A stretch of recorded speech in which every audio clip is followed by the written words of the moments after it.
पलवल में भीम आर्मी भारत एकता मिशन के बैनर तले सैकड़ों पदाधिकारी और कार्यकर्ताओं ने उपायुक्त के माध्यम से राष्ट्रपति के नाम ज्ञापन सौंपा।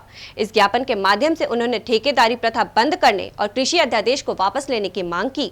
पलवल में भीम आर्मी भारत एकता मिशन के बैनर तले सैकड़ों पदाधिकारी और कार्यकर्ताओं ने उपायुक्त के माध्यम से राष्ट्रपति के नाम ज्ञापन सौंपा।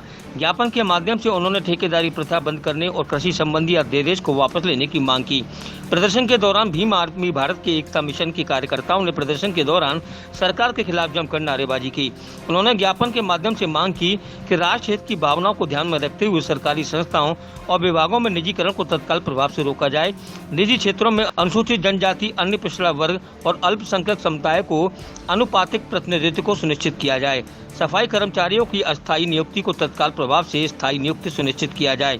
भीम आर्मी एक मिशन के पूर्व जिला प्रभारी सोनू कबीर पंथी ने बताया कि हमने ज्ञापन के माध्यम से मांग की है कि सरकार कृषि संबंधी अध्यादेश को तुरंत तत्काल प्रभाव से वापस ले, क्योंकि यह अध्यादेश किसान विरोधी है।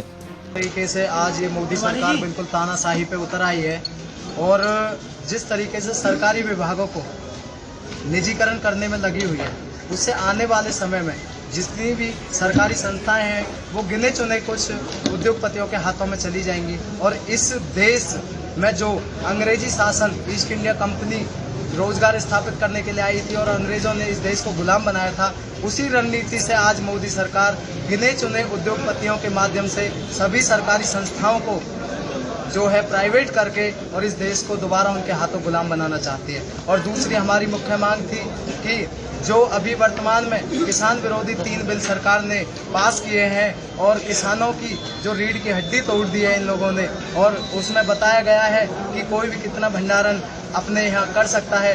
तो मैं इस मोदी सरकार से पूछना चाहता हूँ, क्या किसान हमारे इस देश के इतने सक्षम हैं कि वो अपने अनाज को 2-3 साल अपने घर में रख सकें? और ये सीधा तौर पर उद्योगपतियों को ही फायदा है। और जो इस देश में सफाई का काम करते हैं, कोरोना महामारी में भी जिन्होंने इस देश में एक देशभक्ति दिखाई थी और बीमारी में भी उन लोगों ने दुनिया की सफाई, गंदगी की सफाई करके और इस देश को कोरोना महामारी से बचाने में अहम भूमिका निभाई थी।